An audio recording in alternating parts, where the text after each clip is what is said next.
Fast चलेगा class याद है। Hi guys, good morning all of you. आज आप लोगों का मॉडल सेट 2 क्लास 10 का करवाया जा रहा है, जिसमें देखिए फिजिक्स, केमिस्ट्री और बायोलॉजी का तीनों सेट आपका सॉल्यूशन करवाया जा रहा है। फिजिक्स और केमिस्ट्री रामलखन सर के द्वारा और बायोलॉजी का सॉल्यूशन आपके शिव कुमार सर के द्वारा करवाया जा रहा है। तो देखिए, इस क्वेश्चन जो भी आपका जो सॉल्यूशन किया जा रहा है, ये आपका मॉडल सेट क्लास 10 का है। इस क्वेश्चन से 100% क्वेश्चन मैच करने की संभावना है। 60% तो मॉडल सेट से क्वेश्चन मैच करता ही है, ठीक है। तो हम लोग इसमें सारे आज ऑब्जेक्टिव का सॉल्यूशन करते हैं विद सॉल्यूशन। तो देखा जाए इसमें जो पहला जो क्वेश्चन है, वो देखिए पहला क्वेश्चन क्या है। पहला क्वेश्चन इसमें है, पहला क्वेश्चन है कि निम्नांकित में किसका अपवर्तनांक अधिक होता है। तो देखिए हवा, हीरा, सीसा और जल। तो इसमें हीरा का अपवर्तनांक सबसे ज्यादा होता है। हीरा का अपवर्तनांक 2.42 होता है। हीरा का अपवर्तनांक 2.42 होता है। उसके बाद जितना का भी जो अपवर्तनांक होता है वो लेस देन 2.42 होता है, यानी 2.42 के से कम ही होता है इसका अपवर्तनांक। तो आगे का अब देखा जाए, एक क्वेश्चन नंबर दूसरा में कहता है कि अवतल दर्पण की फोकस दूरी होती है। अवतल दर्पण, तो अवतल दर्पण की फिगर इस तरीके से बनती है। देखो अवतल दर्पण, इसकी बाहरी की सतह हम पेंट करेंगे। ये आपका अवतल दर्पण हो गया, और ये आपका ध्रुव हो गया। ये आपका मैथ के कंसेप्ट के अनुसार ये आपका ओरिजिन पॉइंट हो गया। ये आपका नेगेटिव साइन दर्शाता है, ये नेगेटिव होता है और ये प्लस होता है, पॉजिटिव होता है, और ये भी प्लस होता है, पॉजिटिव होता है। तो यहाँ इसकी जो फोकस दूरी की बात कर रहा है, तो अवतल, तो इसकी फोकस दूरी इधर ही होती है। तो ये वाला साइन तो इसकी ऋणात्मक ही होती है, तो इसकी फोकस दूरी आपका ऋणात्मक होगा। अवतल दर्पण की जो फोकस दूरी जो होती है, अवतल दर्पण की जो फोकस दूरी होती है, जो क्या होती है, ऋणात्मक होती है। क्या होती है, ऋणात्मक होती है। अगले क्वेश्चन की ओर हम देखते हैं। अगले क्वेश्चन देखो क्या कर रहा है। अगला क्वेश्चन कहा जा रहा है,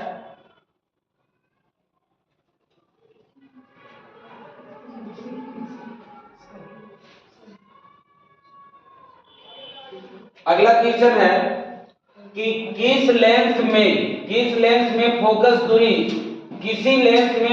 दूरी की संख्या होती है। तो किसी लेंस की जो फोकस दूरी की संख्या होती है, लेंस में फोकस दूरी की संख्या होती है वो 2 होती है, लेकिन दर्पण में फोकस दूरी की जो संख्या होती है वो 1 होती है। तो यहाँ पर लेंस की बात किया जा रहा है। तो लेंस में प्रकाश का अपवर्तन होता है, तब प्रकाश के अपवर्तन में फोकस दूरी जो होती है ना, इसके 2 होती है। तो ऑप्शन इसमें देखा जाएगा, इसके ऑप्शन 2 है। तो इसमें लेंस में फोकस दूरी है, जो इसका जो लिखा जाएगा वो 2 लिखा जाएगा, ठीक है। अब अगले क्वेश्चन की ओर हम लोग देखते हैं। अगला क्वेश्चन क्या है। अगला क्वेश्चन है कि दाढ़ी बनाने में कौन सा दर्पण का उपयुक्त होता है। तो दाढ़ी बनाने में हम लोग अवतल दर्पण का उपयोग करते हैं। कौन सा दर्पण का उपयोग करते हैं, अवतल दर्पण का उपयोग करते हैं। तो देखा जाए इसमें अवतल दर्पण, ये आपका दाढ़ी बनाने में अवतल दर्पण का उपयोग होता है। तो इसका आंसर हो जाएगा अवतल दर्पण।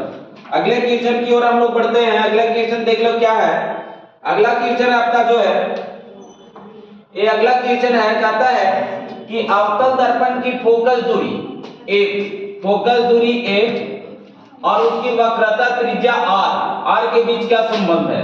तो इसका r का संबंध हो जाएगा, मतलब वक्रता त्रिज्या फोकस दूरी की आधी होती है, यानी ये r बराबर 2f भी बोल सकता है, या तो फिर f बराबर r/2 बोल सकता है। तो अकॉर्डिंग में f बराबर r हो नहीं सकता, f बराबर 2r ये भी नहीं होगा, f बराबर r/2 ये होगा, ये भी नहीं होगा।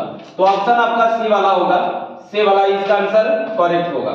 अगला जो क्वेश्चन है, कहता है निम्नलिखित में किस लेंस को अभिसारी लेंस कहा जाता है। अभिसारी लेंस, एक होता है अपसारी लेंस, एक क्या होता है, अपसारी लेंस, और एक होता है अभिसारी लेंस। तो उत्तल लेंस को अभिसारी लेंस कहा जाता है।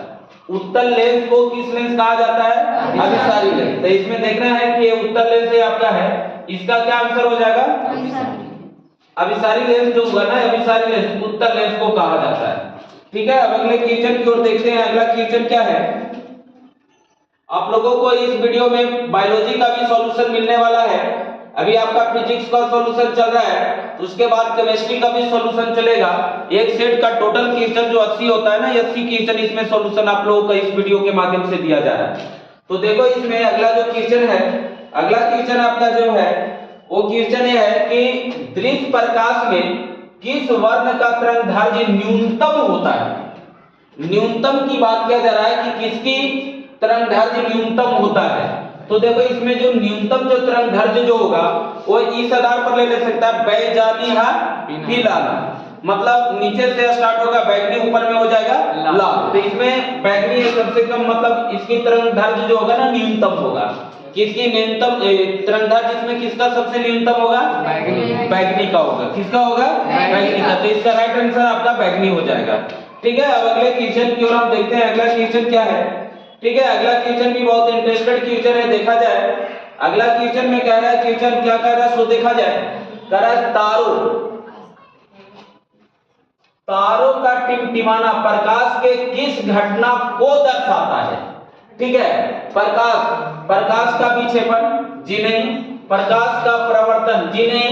प्रकाश का परिकिरण, ये भी नहीं। प्रकाश के अपवर्तन, ठीक है, इसका आंसर क्या हो जाएगा, प्रकाश का अपवर्तन। प्रकाश के अपवर्तन के कारण तारे टिमटिमाते हुए नजर आता है। ग्रह में प्रकाश का अपवर्तन नहीं होता है, इसलिए ग्रह टिमटिमाते नहीं है। ग्रह के पास अपना प्रकाश भी नहीं होता, लेकिन तारे के पास अपना प्रकाश होता है।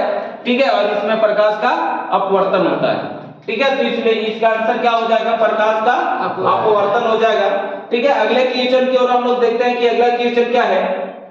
कहता है निम्नलिखित में किसमें प्रकाश की चाल सबसे अधिक होती है, जिसकी अपवर्तनांक सबसे कम होगा उसमें उसकी। तो इसमें देख लेना है, कहता है सबसे अधिक, तो यहां पर कहता है कांच में, क्या कर रहा है, सॉरी वायु में, कांच में, निर्वात में, ए और बी दोनों में, ए और बी। देखो इसमें सबसे ज्यादा, इसको हम लोग बोलते हैं शून्य, निर्वात करने का मतलब शून्य में। और शून्य में प्रकाश की चाल जो होता है वो 3 × 10 के पावर 8 मीटर पर सेकंड होता है। और बाकी इन सभी को जो भी अपवर्तनांक होगा इतना से भाग देने पर उसके अपवर्तनांक से होगा। इसलिए राइट आंसर इसमें क्या होगा, निर्वात आंसर होगा इसका। निर्वात आंसर लगाएगा इसको। इसमें इसकी प्रकाश की चाल 3 × 10 के पावर 8 मीटर पर सेकंड होती है। आंसर कुछ भी दिया हो, जो भी यहाँ सॉल्यूशन में करवाया जा रहा है उस पर केयर किया जाए। ठीक है, आंसर है आपका करेक्ट बताया जा रहा है। ठीक है, अगले क्वेश्चन देखो। अगला क्वेश्चन क्या है, अगला क्वेश्चन है कि प्रकाश के अपवर्तन के कितने नियम होते हैं। देखो प्रकाश के अपवर्तन के गाइस 2 नियम होते हैं। अब प्रकाश के परावर्तन के भी 2 नियम होते हैं और प्रकाश के अपवर्तन के भी 2 नियम होते हैं। ठीक है, प्रकाश के परावर्तन के भी 2 नियम होते हैं और प्रकाश के अपवर्तन के भी 2 नियम होते हैं। तो इसमें इसका आंसर क्या हो जाएगा, ये 2 हो जाएगा। ठीक है, अगले क्वेश्चन क्या है सो देखा जाए। अगला क्वेश्चन आपका है, जिन विद्यार्थियों को क्वेश्चन ऐड भी करना है, उतारना भी चाहता है, वो वीडियो को रोक करके उतार ले सकता है। ठीक है, देखो इसमें अगला क्वेश्चन क्या है, जल विद्युत संयंत्र किस ऊर्जा को विद्युत ऊर्जा में रूपांतरित करता है। देखो जल ऊर्जा संयंत्र को, किस ऊर्जा को विद्युत ऊर्जा में रूपांतरित करता है। तो यहाँ पर स्थितिज ऊर्जा जो हो गया ना, इसको आपका विद्युत ऊर्जा में रूपांतरित करने के काम करता है। अगला क्वेश्चन है, जलता हुआ मोमबत्ती, जलता हुआ मोमबत्ती कौन सा ऊर्जा का मतलब ये है, विद्युत ऊर्जा को प्रकाश ऊर्जा में, विद्युत ऊर्जा, जलता हुआ मोमबत्ती ये भी तो ऊर्जा उत्पन्न करता है। ठीक है, ध्वनि ऊर्जा को प्रकाश ऊर्जा में, रासायनिक ऊर्जा को प्रकाश ऊर्जा में। तो इसका आंसर जो होगा, जलता हुआ मोमबत्ती रासायनिक ऊर्जा को प्रकाश ऊर्जा में। इसका जो राइट आंसर जो लिखा जाएगा, क्या लिखा जाएगा, रासायनिक ऊर्जा को प्रकाश ऊर्जा में, रासायनिक ऊर्जा को प्रकाश ऊर्जा में। चलिए आगे की क्वेश्चन देखा जाए। अगला क्वेश्चन क्या है इसके बारे में देखेंगे। फिजिक्स का एक वीडियो इसको बना दिया जाएगा, केमिस्ट्री का वीडियो बना दिया जाएगा, जिससे कि वीडियो आपका लंबा ना हो और कम समय में ज्यादा सॉल्यूशन मिल सके। ठीक है, तो अगला क्वेश्चन जो है आपका क्या है सो देखा जाए। अगला क्वेश्चन है कि एक विद्युत सेल से धारा प्राप्त करने पर इसके सिरों के बीच का विभवांतर का मान विद्युत वाहक बल की तुलना में हो सकता है। देखो, विद्युत धारा प्रवाहित करने पर, यानी धारा V is directly proportional I होता है।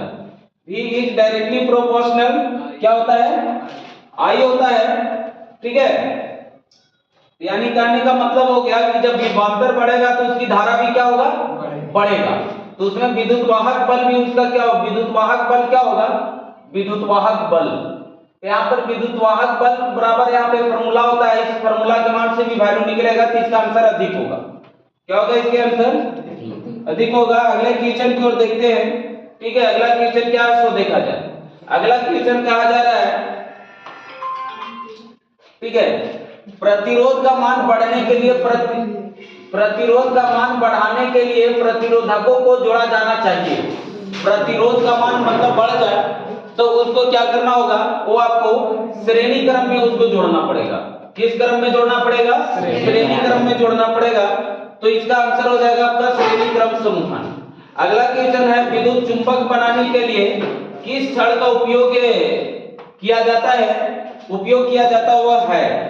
तो विद्युत चुंबक बनाने के लिए लौह पदार्थ का किया जाता है। इसका नरम लोहा, इसका विद्युत चुंबक बनाने के लिए लोहा का इस्तेमाल किया जाता है। चुंबक लोहा पदार्थ का ही बनता है। तो अगले क्वेश्चन की ओर हम लोग देखेंगे और बढ़ेंगे। देखो अगला क्वेश्चन क्या है? अगला क्वेश्चन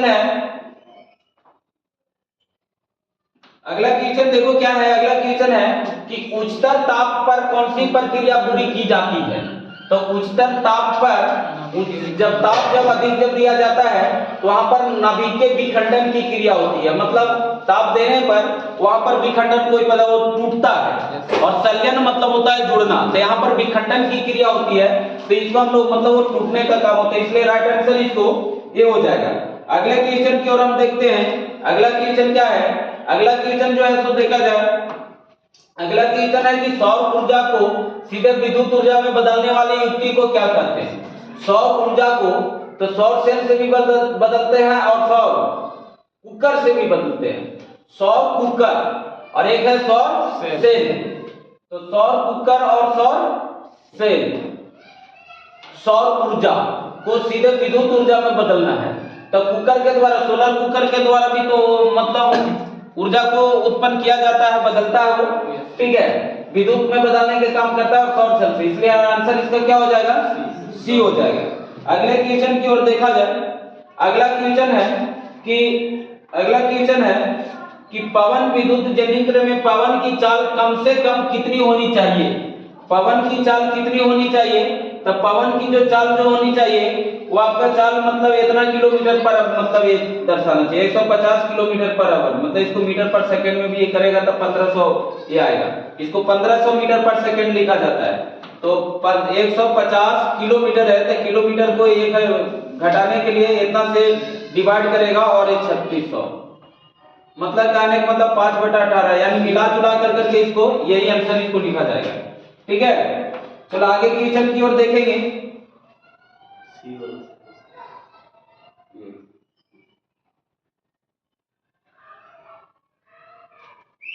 देखो इसमें क्वेश्चन क्या कर रहा था, एक बार फिर से देख लिया जाए।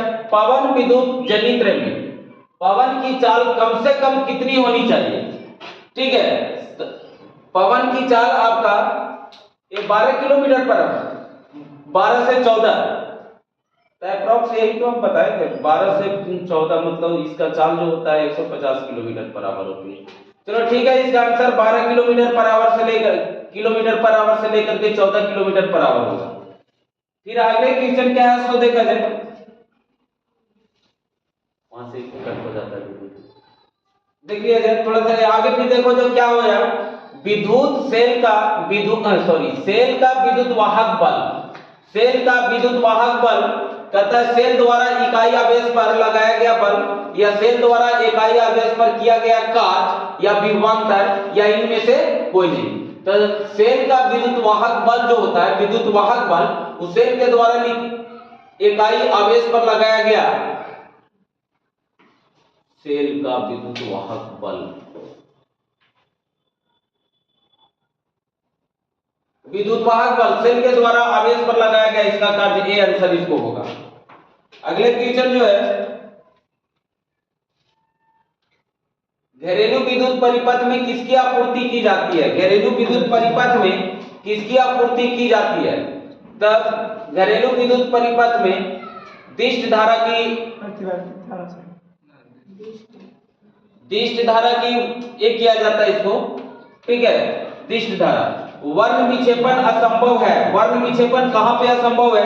तो वर्ण विक्षेपण देखो, वर्ण विक्षेपण, वर्ण मतलब प्रकाशों को तोड़ने की संभावना किसमें नहीं होती है?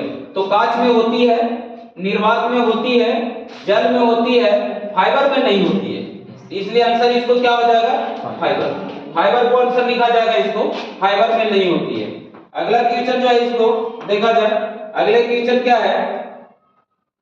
वायु में रखा गया कांच, वायु में रखा गया एक कांच का प्रिज्म आपतित किरण को मोड़ देता है। देखो, वायु में रखा गया कांच मतलब हवा, ये आपका ऊपर में हवा है और ये नीचे में क्या हो गया? कांच हो गया। तो ये अभिलंब से मतलब ये नजदीक आ जाती है, मतलब उसके करीब आ जाती है। तो कहता है आधार से दूर जाएगा? नहीं, आधार की ओर आएगा जी, इसी ओर आएगा। इसका आंसर ही हो जाएगा, मतलब अभिलंब की ओर, ठीक है, ये इसका आंसर ही देगा, ठीक है। राइट आंसर इसको क्या हो जाएगा? आधार की ओर जाएगा। ऐसे उसको अभिलंब की ओर भी लिखना चाहिए। आगे आप देख लो, अब यहां से क्वेश्चन नंबर 23 से जो है आपका ये केमिस्ट्री का क्वेश्चन है, केमिस्ट्री का सॉल्यूशन दिया जा रहा है। केमिस्ट्री का क्वेश्चन किस टाइप का है सो देखा जाए। क्वेश्चन नंबर 23 से कहता है कि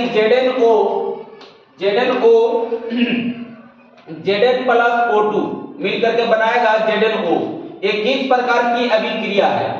तो ये आपका एक प्रकार की संयोजन अभिक्रिया, यानी कहने का मतलब उपचयन क्रिया भी होता है। इसमें ऑक्सीजन की, जिंक के साथ ऑक्सीजन की वृद्धि हो रहा है, तो ये आपका उपचयन की क्रिया हो जाएगा। ऐसे यहाँ पर ऑप्शन में संयोजन अभिक्रिया भी रहता था, इसको संयोजन अभिक्रिया का भी एग्जाम्पल हो सकता था। तो यहाँ पर इसका जो राइट जो आंसर हो जाएगा उपचयन की क्रिया हो जाएगा। खाना बनाने वाला सोडा का रासायनिक सूत्र क्या है? खाना बनाने वाला सोडा यानी इसको खाने वाला सोडा के नाम से भी जाना जाता है। इसका जो सूत्र होता है वो होता है NaHCO3 होता है। ये खाने वाला सोडा है। तो यहाँ पर देख लिया जाए कि NaHCO3 कहाँ है, तो ए ऑप्शन होगा इसका आंसर यही लिखा जाएगा। आगे की ओर अब हम लोग देखते हैं, आगे क्वेश्चन की ओर बढ़ते हैं। नेक्स्ट क्वेश्चन आपका क्या कह रहा है? नेक्स्ट क्वेश्चन की ओर हम लोग देखते हैं। नेक्स्ट क्वेश्चन केमिस्ट्री का सेट क्या कह रहा है? कहता है कमरे के ताप पर द्रव अवस्था में रहने वाली धातु। देखो, कमरे के ताप पर द्रव अवस्था में रहने वाली एक धातु होता है, और वो कमरे के ताप पर द्रव अवस्था में रहने वाली अधातु होता है। तो यहाँ पर धातु की बात किया जाएगा तो आंसर हो जाएगा आपका मरकरी, जिसको हम लोग पारा कहते हैं। Hg सिंपल होता है, यानी उसको मरकरी के नाम से भी मरकरी भी बोल सकता है। और अगर जो अधातु की बात करता, अधातु की बात करता, तो अधातु के जगह पर यहाँ पर आ जाता ब्रोमीन। क्या आ जाता है? ब्रोमीन आ जाता है। लेकिन यहाँ पर अगर जो यहाँ कमरे की ताप सिर्फ पूछा जाए कि कमरे का ताप कितना होता है, तो कमरे का ताप आपका 25 डिग्री सेल्सियस होता है। कमरे का ताप कितना होता है? 25 डिग्री सेल्सियस होता है। आगे अब हम लोग नेक्स्ट क्वेश्चन को देखेंगे। कहता है आवाज सारणी में शून्य समूह का तत्व कौन है? शून्य समूह कहने के मतलब ग्रुप 18 का तत्व कौन सा? ग्रुप 18 का तत्व का एग्जांपल होता है ना अगर कर जीरो रन। ग्रुप शून्य तत्व की बात किया जाए ना तो हेलिना, है ना, अगर, कर, जीरो, रन। इनमें से कोई भी एलिमेंट से आप देख लीजिए, हाइड्रोजन ए नहीं है, ए है, ए नहीं है, ए नहीं है, तो राइट आंसर इसको क्या हो जाएगा? बी होगा। राइट आंसर इसको क्या लिखा जाएगा?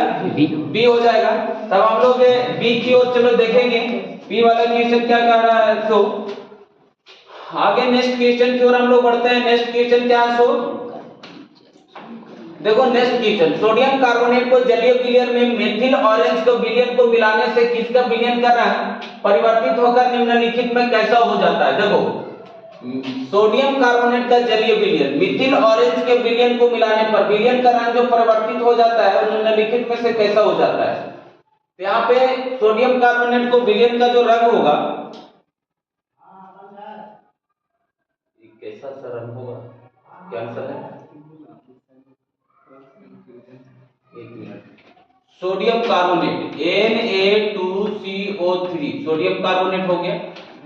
मिथिल ऑरेंज मतलब CH3CH4 मिथिल, ये आपस में ये विलयन को मिलाने से इसका रंग जो हो जाएगा वो आपका गुलाबी रंग होगा, ताकि इसका भी रंग उसी कलर का होता है। आगे क्वेश्चन देखा जाए, ठीक है।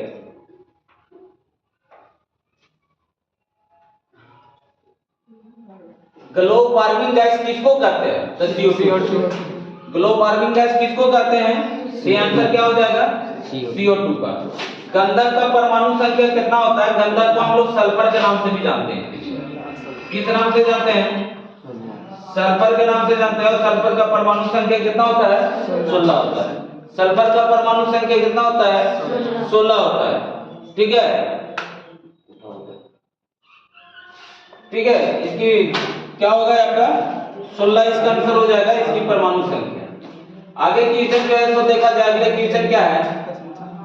अम्ल का जलीय विलयन विद्युत का संचालन करता है, क्योंकि अम्ल जल में आयनित होता है, अब विलय होता है, विलय होता है। तो इसका अम्ल जो होता है ना, वो जल में उसको डालने पर वो मतलब टूटता है, मतलब जैसे HCl होता है।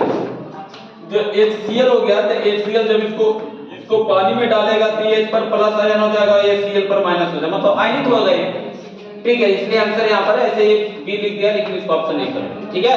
तो आंसर इसका ये होगा। अगले नेक्स्ट क्वेश्चन की ओर हम लोग देखते हैं कि नेक्स्ट क्वेश्चन क्या है आपका। नेक्स्ट क्वेश्चन है अधिकतर धातुओं का ऑक्साइड जो होते हैं, धातुओं के ऑक्साइड, जैसे मान के चलो ना कि धातुओं का ऑक्साइड हो गया जैसे Na2O, जैसे MgO मैग्नीशियम ऑक्साइड, जैसे कैल्शियम ऑक्साइड, जैसे Zn ऑक्साइड, जैसे कॉपर Cu2 ऑक्साइड। तो ये सब मेटल ऑक्साइड है जिसको धात्विक ऑक्साइड बोलते हैं। तो धात्विक ऑक्साइड जो होता है वो आपका क्षारीय प्रकृति का होते हैं। लेकिन यही अगर जो बात किया जाए जैसे N2O, जैसे बात किया जाए CO2, जैसे बात किया जाए SO2, तो ये जो हो जाएगा वो कैसा हो जाएगा? अम्लीय प्रकृति का हो जाएगा। तो इसका आंसर अम्लीय प्रकृति का होगा। आगे में कहता है सोने में निम्नलिखित में कौन सी धातु को मिलाकर करके मिश्र धातु तैयार किया जाता है? तो सोना में जो होता है ना वो कॉपर धातु को मिलाकर करके मिश्र धातु बनाया जाता है। सोना में क्या मिलाया जाता है? कॉपर धातु को मिलाकर करके मिश्रित किया जाता है। चलिए अब आगे क्वेश्चन नेक्स्ट क्वेश्चन की ओर बढ़ते हैं। नेक्स्ट क्वेश्चन आपका क्या है? नेक्स्ट क्वेश्चन हम लोग देखते हैं, कहता है कि NaCl और AgNO3 आपका प्रोडक्ट बना रहा है AgCl प्लस NaNO3 का, यह किस प्रकार का अभिक्रिया है? तो यहाँ पर देखो, ये आपका ये सोडियम पर प्लस आयन आएगा, क्लोरीन पर माइनस आयन आएगा, और यहाँ पर Ag पर प्लस आयन आएगा और NO3 पर माइनस आयन आएगा। तो यहाँ पर A आपका प्लस जो है माइनस के साथ मिलेगा, A माइनस प्लस के साथ मिलेगा, मतलब यहाँ पर अदली बदली हो जाएगा। अदली बदली करने का मतलब कि पॉजिटिव नेगेटिव के साथ नेगेटिव पॉजिटिव के साथ। तो यहाँ पर ये बना देगा AgCl, क्या बन जाएगा? प्रोडक्ट AgCl, यहाँ बन जाएगा NaNO3। तो यहाँ पर आयन का आदान प्रदान हो रहा है, यहाँ पर आयन का क्या हो रहा है? आदान प्रदान हो रहा है। तो जिस रिएक्शन में आयन की आदान प्रदान होता है उस रिएक्शन को हम लोग द्विविस्थापन अभिक्रिया कहते हैं। क्या कहते हैं? द्विविस्थापन अभिक्रिया।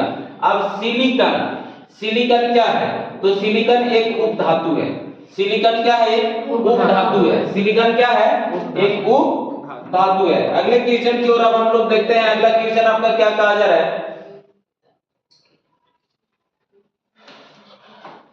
अगला क्वेश्चन में है कि ओवे तत्व जिनके बाहरी सेल पूर्ण भरे होते हैं वो कहलाते हैं।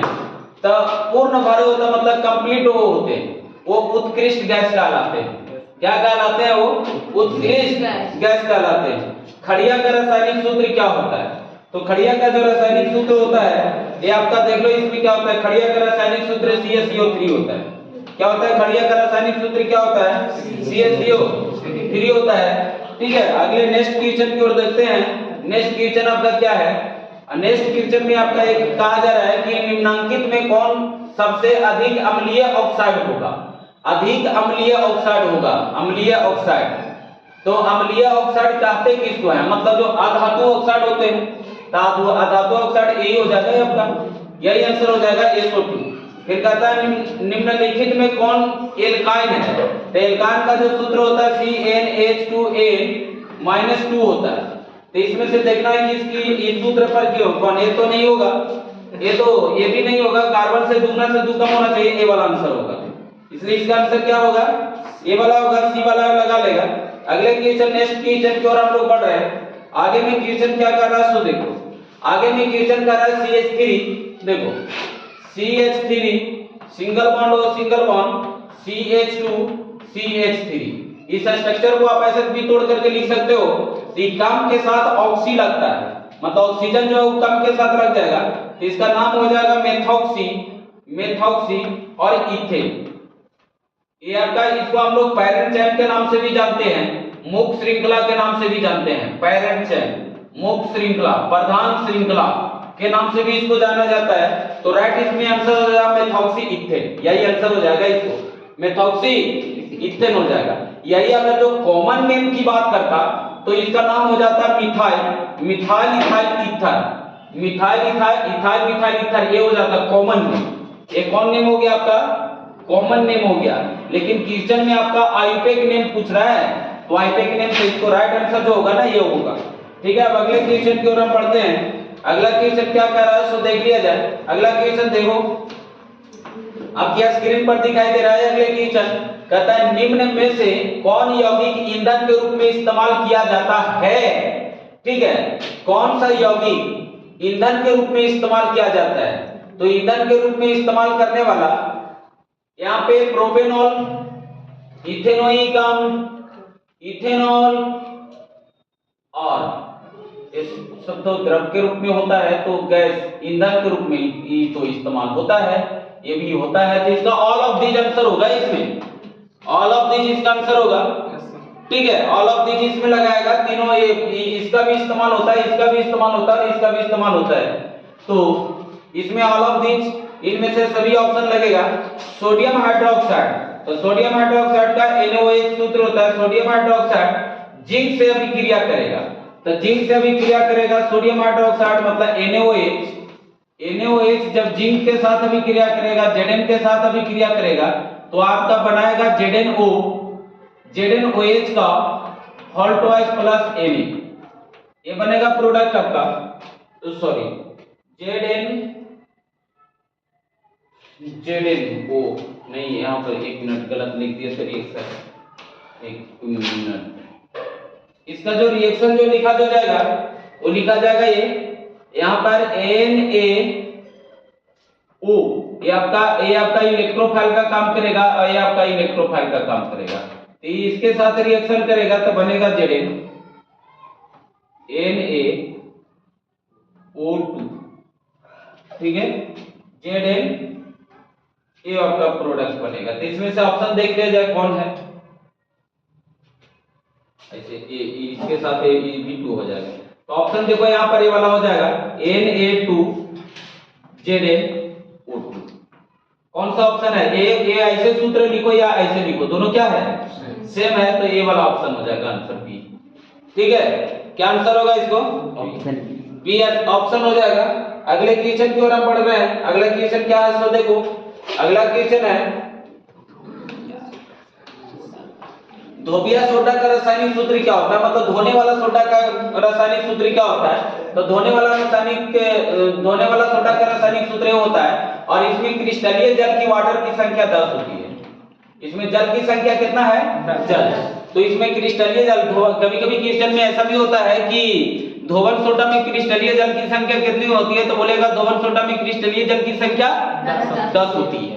ठीक है, तो यहाँ पे 10 आंसर मतलब ये लग जाएगा, इसकी रासायनिक सूत्र ये लगेगा। ठीक है, अगले नेक्स्ट क्वेश्चन की ओर बढ़ते हैं। नेक्स्ट क्वेश्चन क्या है, ठीक है, अब बहुत जल्दी ही क्वेश्चन अब आपके बायोलॉजी का क्वेश्चन आने वाला है। अब एक दो क्वेश्चन और है जो केमिस्ट्री का क्वेश्चन है, बाकी फिर बायो का क्वेश्चन है।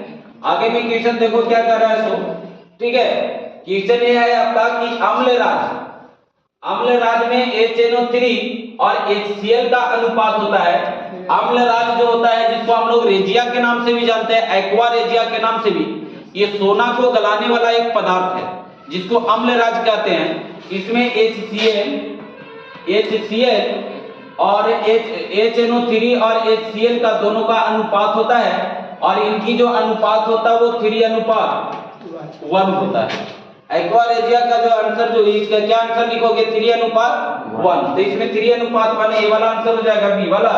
कहता है किस रासायनिक अभिक्रिया में भाग लेने वाला पदार्थ कहलाता है? किसी रासायनिक अभिक्रिया में जो भाग जो लेता है उसको हम लोग क्या कहते हैं? उसको अभिकारक कहते हैं। अभिकारक कहने का मतलब कि रिएक्टेंट। तो इसका आंसर जो हो जाएगा ना वो आपका बी हो जाएगा। क्या हो जाएगा? ऑप्शन बी हो जाएगा, रिएक्टेंट कहते हैं। किसी रासायनिक अभिक्रिया में भाग लेने वाले पदार्थ को रिएक्टेंट कहते हैं, उसको अभिकारक कहते हैं। अगला क्वेश्चन जो है आपका, निम्नलिखित में कौन सा अम्लीय ऑक्साइड है? तो अम्लीय ऑक्साइड जो होता है वो आपका ये हो जाएगा अधातु ऑक्साइड। ये आपका क्षारीय ऑक्साइड है, ये भी आपका क्षारीय ऑक्साइड है, ये भी आपका क्षारीय ऑक्साइड है, ये आपका अम्लीय ऑक्साइड है। तो अम्लीय ऑक्साइड की बात कर रहा है। अगला क्वेश्चन, नेक्स्ट क्वेश्चन की ओर देख रहे हैं। नेक्स्ट क्वेश्चन जो है आपका, अब लगता है लास्ट क्वेश्चन करने वाला है आपको बायोलॉजी, फिजिक्स, केमिस्ट्री का। निम्नलिखित में से कौन सा पदार्थ जलीय गुण लाल लिटमस पत्र को नीला कर देता है? तो लाल लिटमस पत्र को नीला कर देता है उसको क्षार कहते हैं, और जो नीले लिटमस पत्र को लाल कर देता है उसको अम्ल कहते हैं। तो भैया मेरे यहाँ पर नीले लिटमस पत्र को लाल लिटमस पत्र को नीला कर रहा है, तो इसका आंसर जो हो जाएगा ना वो बेस हो जाएगा, क्षार हो जाएगा। इसका ऐसे लैटिन नाम जो होता है वो अल्कली होता है, जिसको अर्थ होता है ऑफ प्लांट, जिसको हिंदी होता है पौधे का भस्म। ठीक है, अब हम लोग नेक्स्ट क्वेश्चन की ओर बढ़ रहे हैं। नेक्स्ट क्वेश्चन देख लिया जाए क्या है। नेक्स्ट क्वेश्चन आपका क्या है सो देखा जाए। नेक्स्ट क्वेश्चन बहुत अच्छी क्वेश्चन है, बहुत इंपॉर्टेंट क्वेश्चन है। आगे देखा जाए, इसमें कहता है स्वस्थ शरीर का समान पीएच मान कितना होना चाहिए? तो समान शरीर के लिए जो शरीर का जो पीएच मान जो होता है ना वो लगभग 7.8 अप्रॉक्स लिखा था ना, 7.8 उसका शरीर का पीएच मान होता है। ठीक है, शरीर के जो रक्त में इसमें जो होता है इसका जो पीएच मान जो होता है 7.8, इसमें बायोलॉजी क्वेश्चन ये है। ठीक है, तो इसके राइट आंसर ए हो जाएगा इसका। ठीक है, इसका 7 और 7.8 से लेकर करके। ठीक है, आगे में क्वेश्चन है, निम्नांकित यौगिक में कौन सा जल में विलेय है? कौन सा यौगिक जो है ना वो जल में क्या है? विलेय है। Carbon disulphide. कार्बन डाइसल्फाइड इसका सूत्र हो गया CH2। बेंजीन इसका सूत्र हो गया C6H6। तथा जल में विलेय है। मीथेन इसका सूत्र हो गया CH4। Glucose C6H12O6। तो इसमें जल का विलेय कौन है? तो जल का जो विलेय है ना वो आपका क्या हो जाएगा? ग्लूकोज हो जाएगा। ठीक है, जल का विलेय इसका आंसर क्या हो जाएगा? ग्लूकोज हो जाएगा। जल में घुलने वाला पदार्थ क्या हो गया? ग्लूकोज। बेंजीन खुद एक दूसरे को घुलाता है। अगले क्वेश्चन, नेक्स्ट क्वेश्चन देखो क्या है। निम्नांकित में कौन अम्ल राज है? अम्ल राज कौन सा है? कॉपर टी नहीं, sodium Ag, copper zinc, lead और टी। इसमें अम्ल राज जिसको अमलगम के नाम से जानते हैं। तो अमलगम जो होता है ना वो अमलगम आपका यही आंसर होगा बी, सोडियम और मरकरी। अमलगम पारा का वो ऐसे अयस्क है। ठीक है, तो राइट आंसर उसका हो जाएगा। अगले नेक्स्ट क्वेश्चन की ओर हम लोग बढ़ते हैं। नेक्स्ट क्वेश्चन कौन सा है? कहता है निम्नलिखित में से निम्नांकित में कौन सी धातु जिंक सल्फेट के विलयन को जिंक को विस्थापित कर सकती है? Titanium, platinum, copper, aluminium. तो यहाँ पे जिंक को, जैसे जिंक सल्फेट, तो जिंक सल्फेट ZnSO4। यहाँ कॉपर इसको विस्थापित कर सकती है क्या? ये बना देगा CuSO4 प्लस Zn। यही तो कर सकते हैं इसको विस्थापित, कॉपर। आगे में फिर कहता है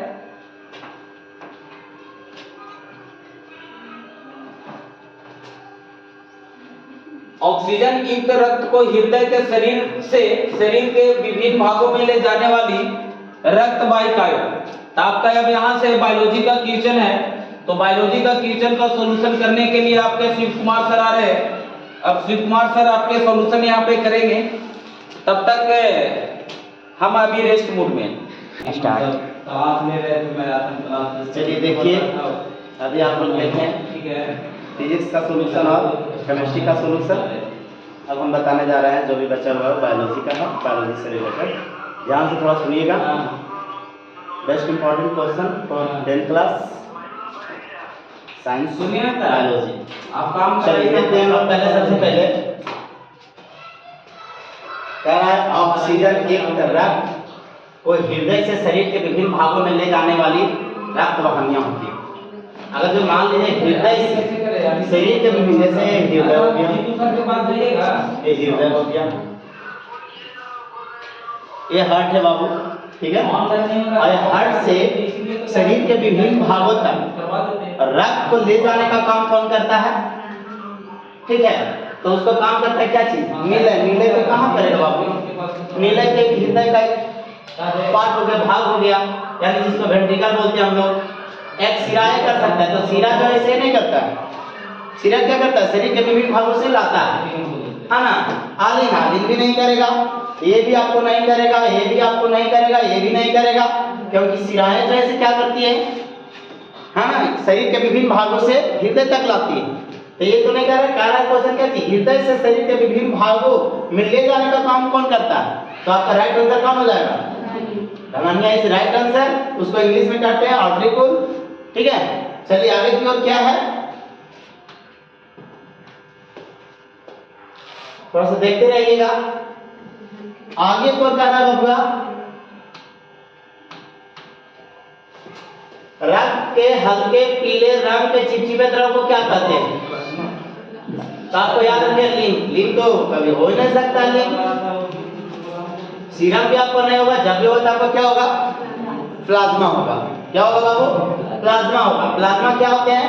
हल्के पीले होते हैं, यानी येलोइश टाइप होते हैं, येलो टाइप होते हैं। कौन? आपका प्लाज्मा। तो प्लाज्मा इज राइट आंसर, क्योंकि कह रहा है रक्त के हल्के पीले रंग, मतलब जैसे रक्त जो होते हैं से हल्के पीले रंग क्यों होते हैं? इसका मेन रीजन है प्लाज्मा के कारण। देखते रहिए आप लोग, बहुत इंपॉर्टेंट क्वेश्चन है।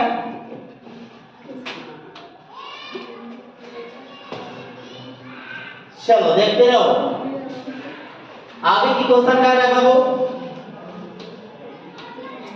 कि किन पौधों की पत्तियां पर स्टोमाटा उपस्थित होती है?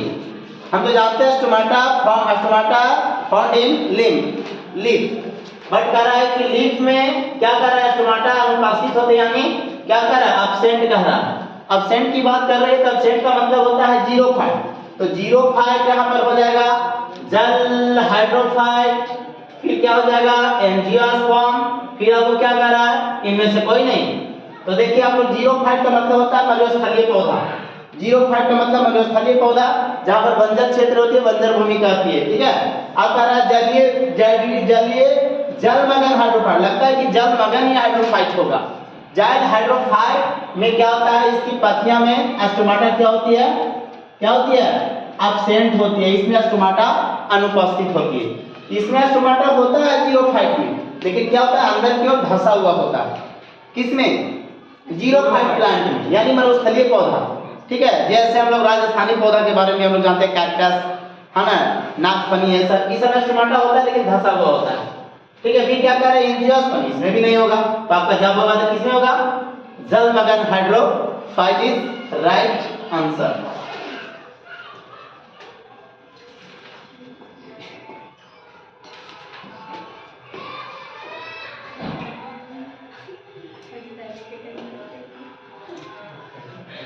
आगे की ओर क्वेश्चन हो, किण्वन क्रिया पाई जाती है। देखो वेरी गुड, किण्वन क्रिया पाई जाती है। धरती पर का सबसे हल्का क्वेश्चन है ये आपका ईस्ट। आगे पढ़ने की जरूरत ही नहीं है। आपका हाइड्रा, आपका अमीबा, आपका इनमें से कोई नहीं। कह रहा है किण्वन विधि, यानी फ्रेगमेंट। देखिए अगर हिंदी नहीं समझ में आता है तो थोड़ा इंग्लिश का भी सहारा ले लीजिए, इसको सॉल्यूशन करने में बेहतर रहेगा। तो आप लोग याद रखिएगा, किण्वन विधि जो क्रिया पाए जाते हैं, राइट आंसर आपका ईस्ट होगा। ईस्ट के उपस्थिति में, ऑक्सीजन के अनुपस्थिति में आपका अल्कोहल प्रिपरेशन की जाती है। तो ईस्ट की उपस्थिति, यानी राइट आंसर आपका क्या हो जाएगा? ईस्ट, यानी चमन का आंसर ए वाला। आगे पढ़ने की ज्यादा जरूरत ही नहीं है, कोई ज्यादा उस टाइप का क्वेश्चन है नहीं कि मैं इसे भर भर के पढ़ाऊं। बायोलॉजी एक ऐसा चीज है, जितना चाटो उतना चमकेगा और फायदा होगा और मीठ भी लगेगा। चलिए आपका क्या होगा आगे की ओर? कह पूर्ण विकसित, मतलब कह रहा फुली मैच्योर। क्या कह रहा बाबू? फुली मैच्योर ओवरी जो होते हैं वो क्या बनाता है? तो सीड जो बनता है इस ओवरी से बनता है। तो आपको क्या कर रहा है? ओवरी से, तो ये वाला तो आपको नहीं होगा। फ्रूट कह रहा, लग रहा है यही बात है, क्योंकि ओवरी से क्या बनती है? फल बनती है। ठीक है, निषेचन आफ्टर फर्टिलाइजेशन है ना, ओवरी ट्रांसफर इन फ्रूट, यानी ओवरी जो चेंज हो जाती है किसमें? फ्रूट में। आपका ओवरी जो चेंज होती है किसमें? है ना, सीड में। देखो यहाँ दिया हुआ, तो आपका राइट आंसर कौन होगा बाबूआ? बी वाला, क्योंकि ओवरी जो मैच्योर होकर क्या बनाती है? फल बनाती है। ये सब नहीं होगा आंसर, ये वाला नहीं होगा, राइट आंसर बी वाला 55 का बी।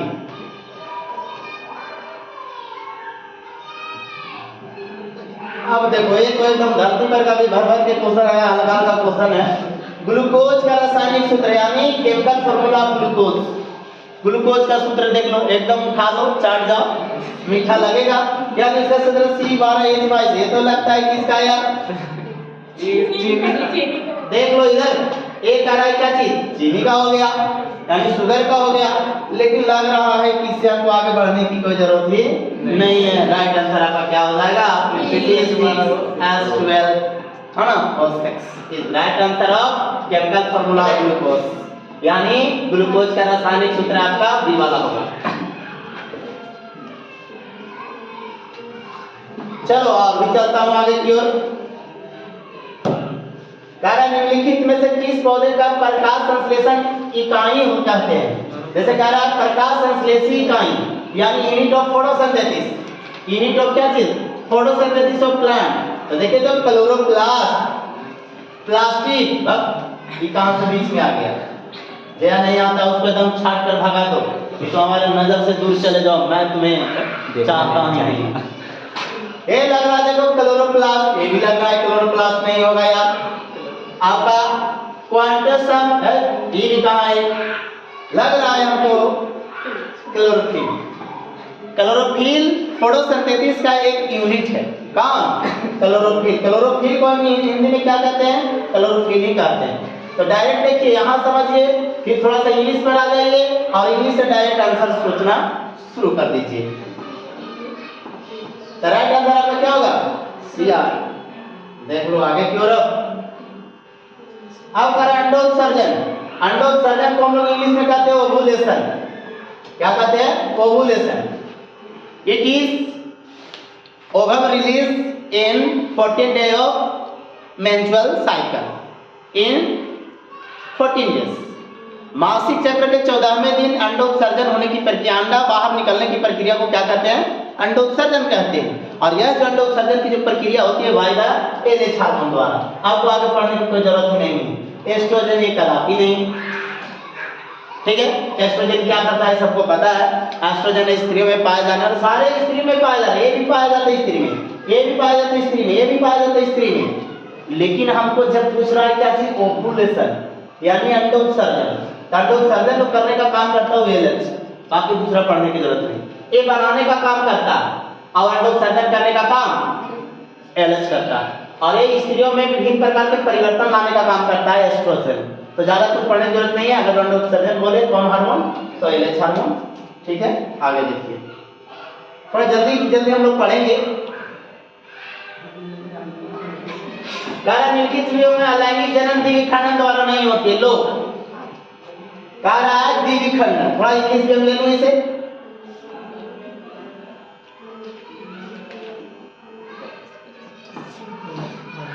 लॉन्ग क्वेश्चन है। कह निम्नलिखित जीवों में किसमें अलैंगिक जनन द्विविखंडन द्वारा नहीं होती है? आप देख लीजिए, आपका लेशमानिया है, आपका पैरामीशियम है, आपका ईस्ट है, आपका अमीबा। कह रहा द्विविखंडन वाला, द्विविखंडन वाला बोलो। देख लीजिए, बिल्कुल सही। क्योंकि आपको देखिए, अगर जो कहते बाइनरी फिजन, हाँ बाइनरी फिजन, बाइनरी फिजन को इंग्लिश में क्या कहेंगे? बोलो, द्विविखंडन कहते हैं। तो क्या रहा है बाबू, द्विविखंडन द्वारा जनन किसमें नहीं होता है? लैंगिक जनन का एक विधि है। तो आपका आंसर देखो तो अमीबा में तो होता है द्विविखंडन, इसमें कोई डाउट नहीं है। पैरामीशिया में भी होता है, लेशमानिया में भी होता है। तो लगता है आपका ईस्ट में किसके द्वारा होता है? मुकुलन द्वारा होता है। अगर ईस्ट की बात कहे तो किसके द्वारा? बर्डिंग के द्वारा। किसके द्वारा? बर्डिंग के द्वारा। लेकिन हम लोग क्या है क्या चीज कि निम्नलिखित में से अलैंगिक जनन द्विविखंडन द्वारा नहीं होता। तो इसमें होता है द्विविखंडन, इसमें भी होता है, इसमें भी होता है। तो हमको इसमें नहीं होता है। इसमें होता है तो क्या होता है? तो इसमें आपका क्या होता है? बर्डिंग द्वारा होता है, मुकुलन द्वारा। हाइड्रा और ईस्ट में मुकुलन द्वारा जनन होता है। हाइड्रा और ईस्ट में मुकुलन द्वारा जनन होता है। राइट नाउ नेक्स्ट क्वेश्चन, समझ गया सब लोग? चलो यही सब क्वेश्चन आएगा बोर्ड में, कुछ ज्यादा हंसने की जरूरत नहीं है। एकदम मन हल्का करके जाओ, जो पढ़ा लिखा उसी में से आएगा। आज जो आप लोग का ये सब चल रहा है ना, यही सब तो प्लस पॉइंट है। देखिए आगे क्या कर रहा है क्वेश्चन, प्रकृति में ऑक्सीजन संतुलन कैसे बना रहता है? तो देखो ये संयोजक, इसको एकदम कटिंग करो। प्रकाश संश्लेषण, बिल्कुल प्रकाश संश्लेषण। कैसे होगा प्रकाश संश्लेषण? आगे बढ़ते हैं थोड़ा। अब घटन द्वारा जब जीव जंतु को, कोई मरे हुए जीव जंतु को जब खाएगा तब ऑक्सीजन संतुलित रहेगा। अगर नन ऑफ दिस में कोई नहीं, तो लग रहा है 3 को कम कटिंग कर दिए तो यही वाला होगा। काहे होगा?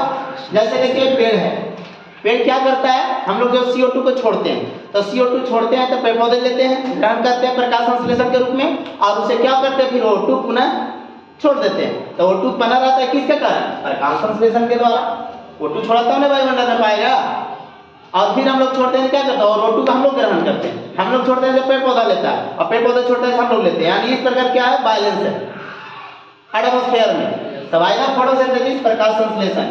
फोटोसिंथेसिस देखो, फोटोसिंथेसिस किधर है? हाँ, oxygen maintain nature by the photosynthesis. Right answer आपका क्या होगा? बी वाला।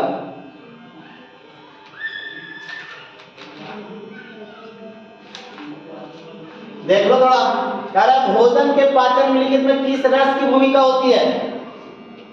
किस रस का भूमिका होती है? बोलो।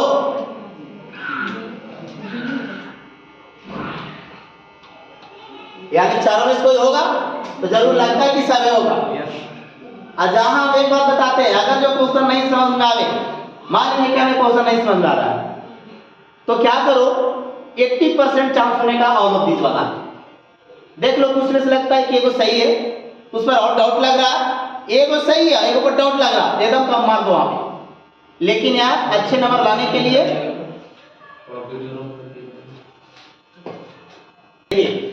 तो भोजन के पाचन में निम्नलिखित में किस रस की भूमिका होती है?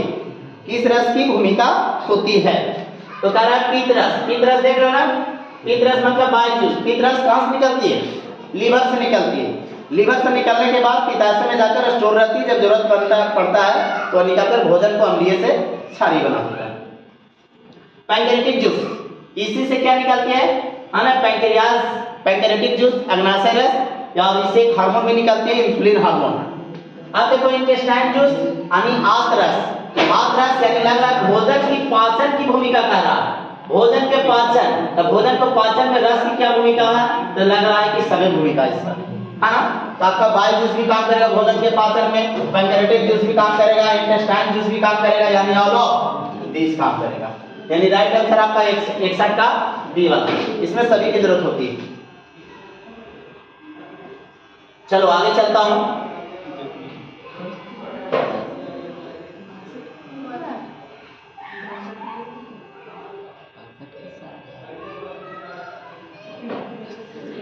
अच्छा हाँ, देखिए 62 का देख लो थोड़ा। 62 का क्या कर रहा है? सो कारण ट्रिप्सिन नामक एंजाइम पाया जाता है। ट्रिप्सिन एंजाइम कहाँ में पाया जाता है बताइए? तो आपका पित्ताशय में। तो पित्ताशय में कहा यार? लीवर में तो क्या पाया जाता है? पित्ताशय। पित्ताशय में तो कोई होता नहीं है, वो तो एक प्रकार की नली हो गई, थैली हो गई, उसमें फिर से निकला हुआ रस जाओ लीवर से निकलती है तो जाकर पित्ताशय में जमा रहता है। तो यहाँ तो कदापि नहीं ट्रिप्सिन नामक एंजाइम होती है, लग रहा है आपका अग्नाशय में, यानी अग्नाशय के इंग्लिश में क्या कहते हैं? पैंक्रियाटिक जूस, है ना? पैंक्रियाटिक जूस क्या कर रहा है? ट्रिप्सिन नामक एंजाइम कहाँ पाया जाता है? तो पैंक्रियाज में, यानी पैंक्रियाटिक जूस। ठीक है, याद रखिएगा। ट्रिप्सिन नामक एंजाइम कहाँ पाया जाता है? तो पैंक्रियाज में, अग्नाशय में, यानी अग्नाशय में से क्या निकलता है? Pancreatic juice. आपका राइट आंसर आपका बी वाला। ज्यादा पढ़ने की जरूरत ही नहीं, ये वाला तो आपका होगा नहीं, आपका ये वाला होगा नहीं, आपका क्या होगा?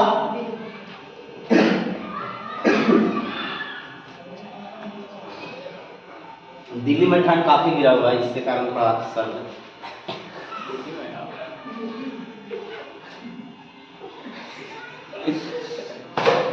चलिए देखिए आगे की ओर। आहार नाल का सबसे लंबा भाग है, आहार नाल का सबसे लंबा भाग है, तो देखिए तो ग्रसनी एक कलापी है, फाइल्स। हाँ ना, आपका आंसर ए वाला जाएगा, ए वाला भी नहीं होगा, ए वाला भी नहीं होगा, ए वाला भी नहीं। आहार नाल का सबसे लंबी यानी एलिमेंट्री कैनाल का सबसे लॉन्गेस्ट पार्ट तो छोटी आंत होती है। क्या होती है? छोटी आंत, यानी स्मॉल इंटेस्टाइन उनको इंग्लिश में कहते हैं। ठीक है, ये सब बहुत छोटा छोटा होता है, ये सब छोटा छोटा आपका सबसे लंबा छोटी आंत यानी स्मॉल इंटेस्टाइन। आगे की क्वेश्चन कह रहा है बाबू, आगे की क्वेश्चन क्या कर रहा है, ध्यान से सुनेंगे। कह रहा है मनुष्य में पाचन क्रिया आरंभ कहां से होती है? तो कहां से होती है? मुख गुहा से होती है। कहां से होती है? मुख गुहा से होती है। देखिए जैसा ही हम लोग क्या लेते हैं, भोजन लेते हैं ना, तो पहले थाली से ही क्या कर लेते हैं? थाली में ही बढ़िया से मिला लेते हैं। ये नहीं कि पापड़ एक तरफ, सब्जी एक तरफ, चावल ऐसे खाते हैं अलग अलग लेके, नहीं ना। हम लोग क्या करते हैं कि मिला लेते हैं, और मिलाने के बाद भोजन और मुलायम हो जाता है। अगर नहीं भी मुलायम हुआ तो दांत यहाँ मुलायम कर देता है, और दांत से भी मुलायम नहीं हुआ तो उसमें पाया जाता है क्या? टाइलिन एंजाइम, लार में ये सब पाया जाता है ना, एसियल पाया जाती है। भोजन को क्या करता है? बहुत मुलायम बना देता है, जिससे भोजन मुख गुहा से नीचे की ओर आसानी पूर्वक चला जाता है, ग्रसन नली आमाशय की ओर। तो याद रखिएगा, कह रहा है आहार नाल का सबसे लंबा भाग ये हो गया। मनुष्य में पाचन क्रिया आरंभ कहां से होती है? तो मुख गुहा, यहीं से मुख गुहा से शुरू हो जाता है। आपका ग्रसनी से नहीं होगा, ग्रसनी तो एक प्रकार के क्या हो गया बाबा? फारिंक्स हो गया, आपका ये मुख गुहा हो गया। देखो बकल कैविटी जिसको हम लोग इंग्लिश में कहते हैं, इसको इंग्लिश में बकल कैविटी कहते हैं या तो माउथ कैविटी कहते हैं।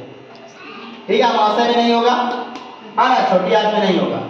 ये पूर्ण पाचन होती है आंत में, ठीक है, लेकिन पाचन कहां से होती है? यहां से शुरू।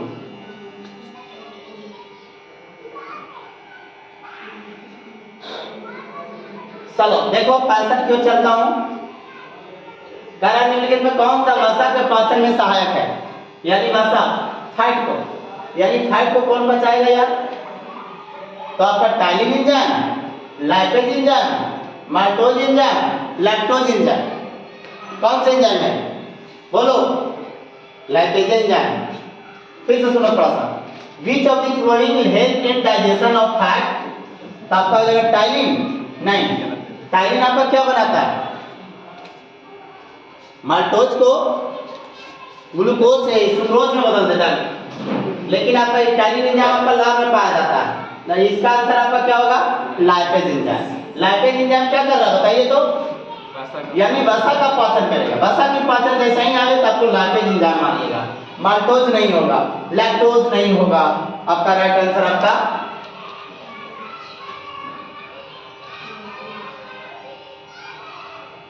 आगे का रहा है। थोड़ा सा क्वेश्चन है, अब हम लोग 14 क्वेश्चन और बचा हुआ शायद है। ग्लाइकोलाइसिस की प्रक्रिया संपन्न होती है, बस इसको इंग्लिश में हम लोग समझेंगे।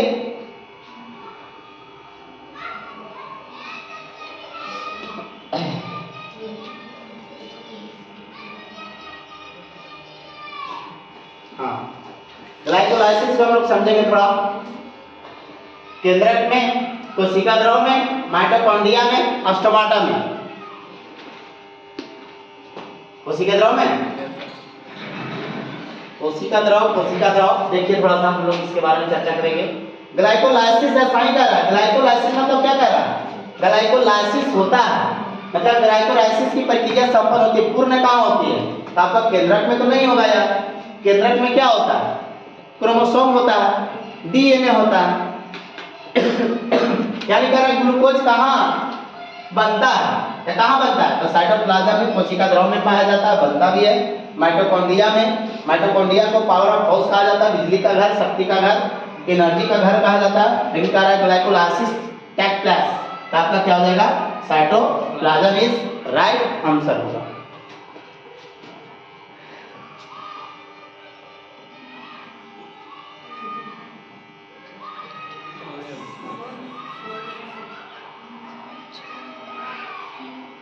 देखिए आगे की ओर, ओजोन परत, क्या कह रहा है बाबू? ओजोन परत यानी ओजोन लेयर। क्या कहेगा? Ozone layer. ओजोन लेयर बताइए तो थोड़ा जल्दी बताओ। ओजोन लेयर, तो आपका ओजोन लेयर जो होते हैं, ओजोन परत हमारे लिए फायदेमंद है। लेकिन ओजोन परत जैसा ही अगर जो छिद्र हो जाए तो सूर्य के प्रकाश से निकलने वाली पराबैंगनी किरणें धरती पर पहुंचने लगेगी, हमें पर विभिन्न प्रकार के रोग उत्पन्न करेगा। जैसे आपका प्रॉब्लम, स्किन का प्रॉब्लम यानी स्किन डिजीज हो जाएगा, जैसे स्किन कैंसर हो जाएगा, आई ब्लैंड टाइप का हो जाएगा, रतौंधी टाइप का हो जाएगा। इस टाइप के बहुत सारी बीमारी होने से बचाता है कौन? Ozone layer. यही ओजोन लेयर का जो डिफ्लेक्शन हो जाएगा, अच्छा हो जाएगा, हमें विभिन्न प्रकार के रोग होगा। तो क्वेश्चन क्या कर रहा है? सबसे पहले देखिए तो ओजोन परत है हमारे लिए लाभदायक है, राइट आंसर आपका होगा लाभदायक। तो इनका देता ओजोन परत अच्छा हो जाता तब क्या होता? बताइए बताइए क्या होता? हमारे लिए हानिकारक होता। तो ओजोन परत का जो सूत्र होता है क्या होता है? O3 होता है, 3 परमाणु या 15 से 45 किलोमीटर तक फैला हुआ होता है। ऐसे कम होता है, इससे ऊपर ज्यादा नहीं होता। पहला में आप लोग का पता होगा क्षोभ मंडल, संतप मंडल, फिर क्या होगा? मध्य मंडल, आयन मंडल और वायुमंडल, इस टाइप का होता है। लेकिन जो जहाज जो चलती है ना, सबका क्या? अच्छा, ओजोन परत का एक क्षेत्र माना जाता है। किसको माना जाता है? समतप मंडल। समतप मंडल, ठीक है, उसी में प्लेन बहुत बढ़िया से चलती है।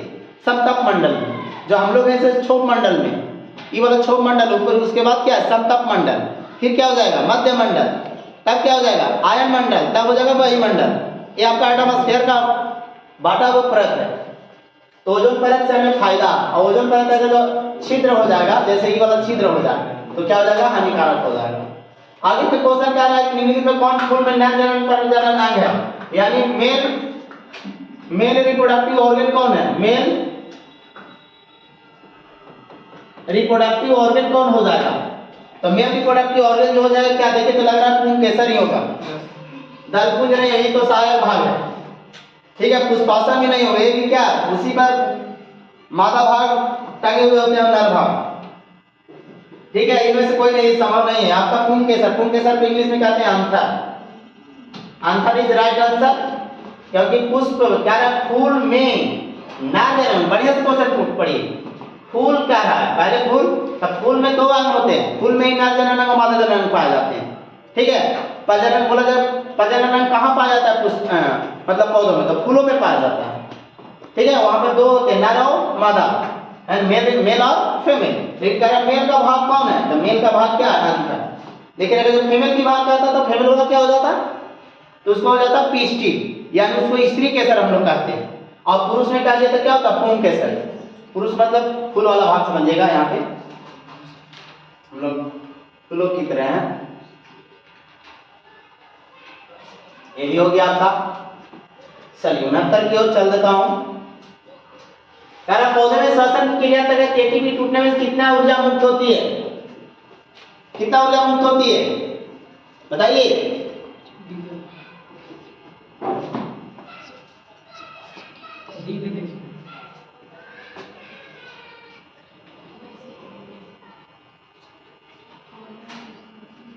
पौधे में श्वसन की क्रिया में के अंतर्गत एटीपी के टूटने से कितने ऊर्जा मुक्त होती है? तो आपका थोड़ा सा इस पर हम लोग चर्चा कर लेंगे, लेकिन अभी जैसे देख लो क्या है 30.5 kg पर मोल, 305 kg पर मोल, 3.5 kg पर मोल, इनमें से कोई नहीं। चलो इनमें से कोई नहीं। 3.5 kg per mole। 3.5 kg पर मोल। Yes sir. अच्छा इसको थोड़ा चर्चा कर लेंगे, ठीक है। 69 का बी वाला,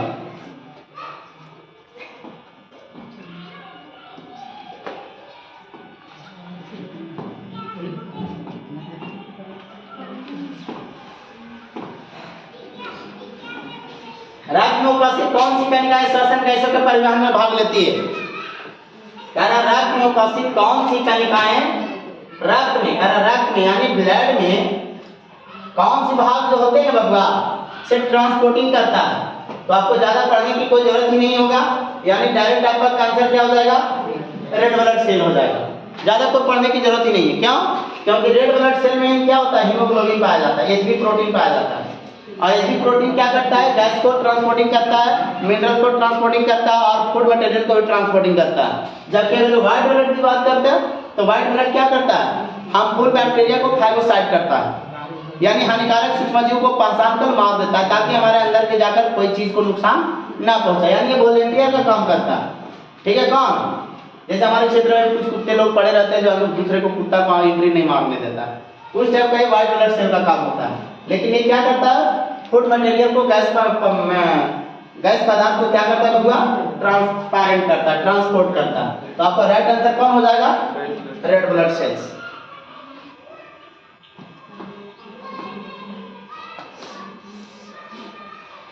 आपका देखिए क्या कर रहा है? पादप अपशिष्ट जमा होते हैं, यानी प्लांट वेस्टेज आर स्टोरेज। कह रहा है खराब पदार्थ कहाँ से अपशिष्ट रहता है? लीफ में, बार्क में।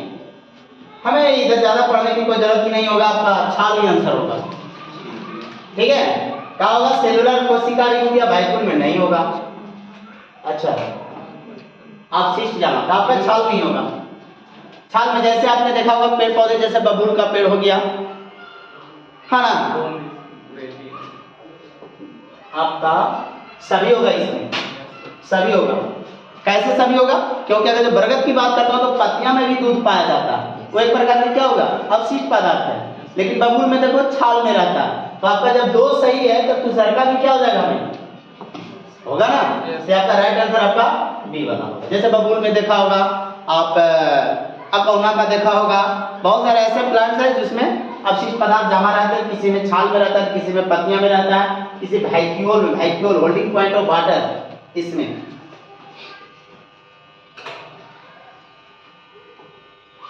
मनुष्य के आहार में कौन सा भाग किसी एंजाइम को स्रावित नहीं करता है? ज्यादा पढ़ने की कोई जरूरत ही नहीं है। देखो मुंह, क्या मुंह में तो हमको पाया जाता है यार, सलाइवरी ग्लैंड पाया जाता है। आपका ग्रसन नली कोई इसोफेगस, ये आपका नहीं होगा, आमाशय तो करता है। आपका ये वाला राइट आंसर, मतलब ये गलत कर दी नहीं, ये सही है। ठीक है। नहीं करता तो नहीं वाला ऑप्शन, नहीं वाला, नहीं का मतलब नहीं।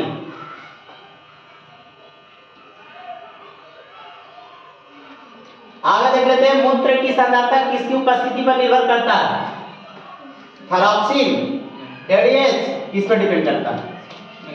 वासोप्रेसिन एक प्रकार का हार्मोन नहीं। मेलाटोनिन किसकी? ADH, anti diuretic hormone. इसका पूरा नाम होगा एंटी ड्यूरेटिंग हार्मोन। ये अगर जो आपको एक खराब हो जाता है ना बाबू, तो मूत्र ज्यादा निकलने लगता है, कम हो जाता है, क्या हो गया? मूत्र बंद हो जाता है। तो इस टाइप की परेशानी को दूर करता है कौन? ADH, anti diuretic hormone. Melatonin hormone ये नहीं, ये हमारे क्या करता है? शक्ल को बदल देता है, चेहरे के रंग को बदल देता है। जैसे मेहंदी का पेड़ में क्या होता है? मेलाटोनिन हार्मोन होता है, जिसके कारण हम लोग आज सब महिला लोग देख लो, आजकल के पुरुष भी लड़की बन गया है। तो आपका राइट आंसर आपका एडीएच।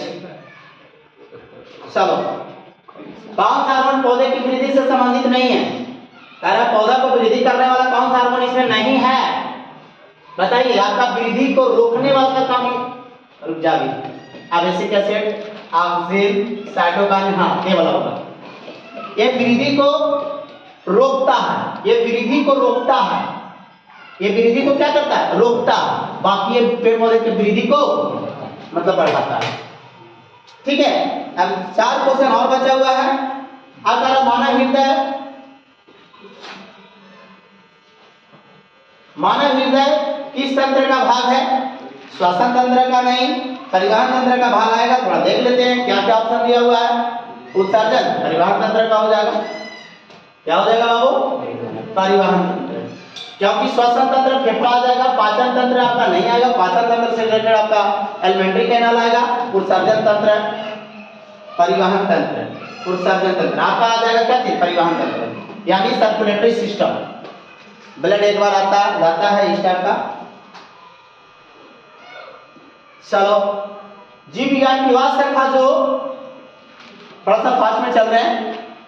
जीव विज्ञान की वाद शाखा जो गुणों का वंशानुगमन के अध्ययन से संबंधित है, जीव विज्ञान के, यानी लगता है ये वाला आंसर होगा जेनेटिक्स। जेनेटिक्स में माता पिता के गुणों का अध्ययन करते हैं अपने बच्चे में, कि हमारे बच्चे का फ्यूचर कैसा है माता पिता से, किस प्रकार वेरिएशन है, किस टाइप की हेरिडिटी है, इस तरह, यानी आपका डायरेक्टली आपका क्या हो जाएगा? जेनेटिक्स। इनमें से कोई नहीं तो गलत है इसके कारण। राइट आंसर कौन? बी वाला। चलो, श्वसन की क्रिया में, श्वसन की क्रिया में से किस गैस को ग्रहण किया जाता है? भैया बाबू लोग, हम लोग लेते हैं कौन सी गैस? नहीं तो इतना विषय लेंगे इस लेंगे यार, नहीं तो ये सब लेंगे। हम लोग जो भी ग्रहण करते हैं श्वसन के रूप में, बोलिए कौन ले रहा है बताइए तो? O2 ले रहा है। लेकिन क्वेश्चन करने वाला भी थोड़ा सा पेंडिंग में डाल के क्वेश्चन किया। क्या क्वेश्चन पेंडिंग में किया? पेड़ पौधे डाला नहीं, चाहे एनिमल डाला नहीं। अगर जो प्लांट की बात करता तो ये आता, क्योंकि पेड़ पौधे ग्रहण ये नहीं करता है, हाँ ना, पेड़ हम लोग लेते हैं ये वाला। लेकिन यह क्वेश्चन थोड़ा डार्क में छोड़ दिया, कारण श्वसन की क्रिया में कौन से किस गैस को ग्रहण किया जाता है। यहाँ ये एनिमल कहता तो आपका O2 होता, प्लांट कहता तो CO2 होता, H2O ये सब तो होगा ही नहीं। तो आपका राइट आंसर आपका ए होगा, चाहे ए होगा चाहे बी होगा। लेकिन हम ए की बी की तरफ ज्यादा जाएंगे, मानव की ओर जाएंगे। ग्लूकोज में कार्बन की मात्रा 6 होगा। ग्लूकोज में जैसे 6, 12 और 6, देखिए तो कार्बन कितना? 6। आपका राइट आंसर 6 वाला, 4 नहीं होगा, ए वाला भी नहीं होगा, ए वाला भी नहीं होगा। आपका राइट आंसर बी वाला। और एक क्वेश्चन और है, मस्तिष्क एवं अनुऐच्छिक क्रियाओं का नियंत्रण का केंद्र किसे कहा जाता है? यानी अनैच्छिक क्रिया, इनवॉलंटरी मूवमेंट। इनवॉलंटरी मूवमेंट कौन करता है बबुआ? इनवॉलंटरी का मतलब होता है अनैच्छिक क्रिया, लेकिन ये आग मार देता है ऐच्छिक क्रिया। तो देखिए क्या कर रहा है? मेडुला, अग्र मस्तिष्क, मध्य मस्तिष्क, पश्च मस्तिष्क। देखिए थोड़ा, मेडुला होगा, अग्र मस्तिष्क होगा, बोलिए मध्य मस्तिष्क या पश्च मस्तिष्क। पश्च मस्तिष्क थोड़ा सा इंग्लिश में देख ले। मेडुला नहीं, नहीं तो नहीं। इन फोरब्रेन नहीं, अनैच्छिक कह रहा ना, मेडुला नहीं, मिड ब्रेन नहीं, मिड ब्रेन तो ब्लिंकिंग करता है, आंख मिट मिटाना, जैसे आंख मारना, ये वाला काम कौन करता है? मिड ब्रेन का काम होता है। आपका hind brain is right answer. यहाँ आप लोग का आज ऑब्जेक्टिव क्लियर हुआ, और फिर अगला दिन अगला ऑब्जेक्टिव का क्वेश्चन चलेगा, अगला मॉडल सेट चलेगा। फिर कुछ समय रहते हुए फिर आप लोग का सब्जेक्टिव भी क्वेश्चन करवाएंगे। आज के लिए यहीं तक, फिर मिलते हैं अगला क्लास में।